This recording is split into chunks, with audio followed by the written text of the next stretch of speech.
You ask Tiger to solve. This deals with linear equations with one unknown.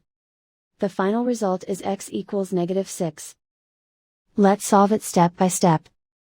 Simplify the expression. Expand the parentheses. Simplify the arithmetic. Group all constants on the right side of the equation. Add 12 to both sides. Simplify the arithmetic.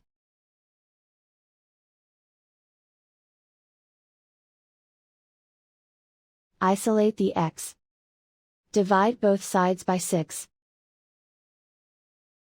Simplify the fraction. Find the greatest common factor of the numerator and denominator. Factor out and cancel the greatest common factor. And so the final result is x equals -6.